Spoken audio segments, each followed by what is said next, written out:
दर्शकों, अरविंद केजरीवाल फिर से वहीं पहुंच गए हैं जहां से उनकी राजनीतिक यात्रा की शुरुआत हुई थी, यानी कि दिल्ली का जंतर मंतर।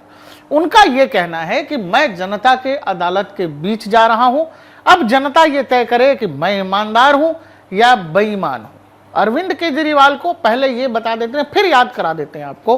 कोर्ट ने कुछ शर्तों के साथ जमानत दी है, 10 लाख रुपए का मुचलका रखवाया है, सीएम हाउस नहीं जा पाएंगे, सचिवालय नहीं जा पाएंगे, दफ्तर नहीं जा पाएंगे, किसी फाइल पर साइन नहीं करा सकते, कैबिनेट की बैठक नहीं बुला सकते, और उस सब शर्तों के कारण अरविंद केजरीवाल को इस्तीफा देना पड़ा। और इस्तीफा देने के बाद इन्होंने कहा कि मैं चूंकि जनता की अदालत से यह फैसला चाहता हूं, अदालत ने मुझे तो छोड़ दिया, क्योंकि आम आदमी पार्टी यही कह रही है। लेकिन दर्शकों, याद करना कि यह पूरी की पूरी पॉलिटिकल पार्टी केवल साइकोलॉजिकली हमारे आपके इमोशन से खेल रही है। सीधे सीधे खुलेआम झूठ बोला जा रहा है। पॉलिटिकल पार्टी यह कह रही है कि अरविंद केजरीवाल तो जनता की अदालत में तो छूट गए, माफ करिएगा, मतलब अदालत में तो छूट गए, अब जनता की अदालत में गए। कोई बरी नहीं हुए हैं अरविंद केजरीवाल, जमानत मिली है, मुआवजा रखवा के, पैसा रखवा के, शर्तों के साथ, और उसके बाद वो सीएम रह ही नहीं गए थे, इसीलिए इस्तीफा देना पड़ा। तो इसीलिए, और साइकोलॉजिकली एक तरह का पॉलिटिकल वॉरफेयर जिसको कहते हैं, वो दिल्ली की जनता और देश की जनता के साथ आम आदमी पार्टी खेल रही है। आम आदमी पार्टी और अरविंद केजरीवाल का इतिहास जब आप खंगालेंगे, आधुनिक भारत में इकलौती ऐसी राजनीतिक पार्टी है जो खुलेआम इतने सारे झूठ बोलती है, जिसका हिसाब हम आप बहुत आसानी से लगा सकते हैं। और इसके सारे तथ्य जो है इंटरनेट पर, अखबारों में, पुराने मैगजीनों में आपको मिल जाएगा। अरविंद केजरीवाल उस दौर के नेता हुए जब इस देश में इंटरनेट आ रहा था, और इन्होंने टेलीविजन, इंटरनेट और सोशल मीडिया पर खुलेआम झूठ बोला, और जब झूठ बोला तो लोगों को वो याद भी रहता है। इन्होंने सब कुछ यही कहा, घर नहीं लूंगा, बंगला नहीं लूंगा, गाड़ी नहीं लूंगा, बच्चों की कसम खाता हूं राजनीति में नहीं आऊंगा, कसम खाता हूं कांग्रेस के साथ कभी नहीं जाऊंगा। जिस कांग्रेस और जिस पॉलिटिकल क्लास के खिलाफ ये पॉलिटिकल पार्टी बनी, आज ये पॉलिटिकल पार्टी उसी क्लास के साथ खड़ी मिलती है। अरविंद केजरीवाल ने इस देश में हर राजनेता को चोर, बेईमान और जाने क्या क्या नहीं कहा, उसमें चाहे सोनिया गांधी हो, उसमें चाहे राहुल गांधी हो, उसमें चाहे लालू प्रसाद यादव हो, शरद यादव हो, इन तमाम नेताओं को इन्होंने यही सब कहा। और अब अरविंद केजरीवाल वहीं खड़े हैं।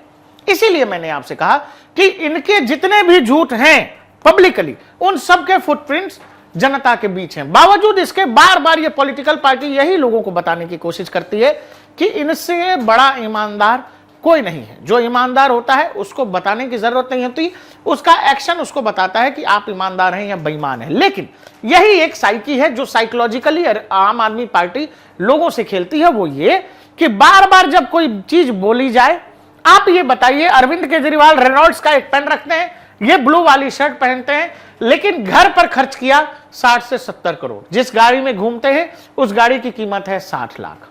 तो इसीलिए मैं कह रहा हूं कि ये सब बस वो है कि कैमरे पे जो चीजें दिखनी चाहिए वो बड़ी सिंपल लगे, आम जनता, आम लोगों जैसी लगे, मतलब इस देश में जो गरीब तबका है उन जैसे दिखने की कोशिश के साथ साथ लाइफ जो है वो लग्जीरियस है। अब आम आदमी पार्टी एक मुहिम ये चला रही है कि अरविंद केजरीवाल घर खाली करें या ना करें। आम आदमी पार्टी ने खुद ही कहा कि अरविंद केजरीवाल 1 हफ्ते में घर खाली कर देंगे, लेकिन आपने सोशल मीडिया पर लगातार आजकल वीडियो देखे होंगे जिसमें लोग कह रहे हैं कि हमारे नेता हमारे घर में आके रह लें। महिलाएं रोती दिखी होंगी आपको, कुछ लोग मायूस दिखे होंगे कि मुख्यमंत्री अब कैसे रहेंगे। अरे भाई, मुख्यमंत्री को यह कह के आए थे कि हमें घर चाहिए ही नहीं, और अगर घर चाहिए तो मैं आपसे यह कहता हूं कि अरविंद केजरीवाल कह रहे हैं कि मैं बड़ा ईमानदार हूं, यह कहना है इनका। ये आईआरएस ऑफिसर रहे, पत्नी ऑफिसर रही, तो कोई बेरोजगार तो थे नहीं। तो अरविंद केजरीवाल जैसा व्यक्ति जो ईमानदार भी है, ऑफिसर भी रहा, उसके पास अपना घर नहीं है, ये कहते हैं मेरे पास घर नहीं है। तो भाई, आप इतने बड़े ऑफिसर रहे तो इतने गैर जिम्मेदार कैसे रहे कि आपके पास अपना घर नहीं है?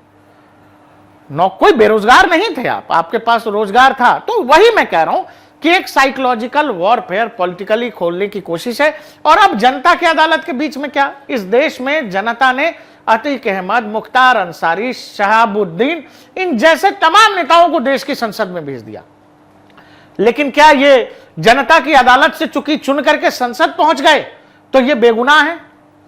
तो जनता की अदालत वाला जो सिंड्रोम इन्होंने जनता के बीच एक प्ले किया है कार्ड, ये कार्ड बस एक इमोशनल कार्ड है। दूसरा ये कि अभी अभी 2 महीने पहले ही जनता ने फैसला दिया था।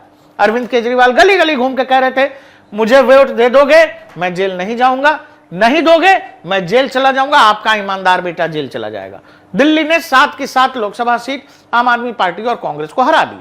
तो जनता की अदालत का ही अगर ये मतलब पूरा का पूरा साइकिल चल रहा है, कहानी पॉलिटिकल खेल रहे हैं, तो इस वाली फैसले पे क्या कहना है जो अभी 2 महीने पहले हुआ।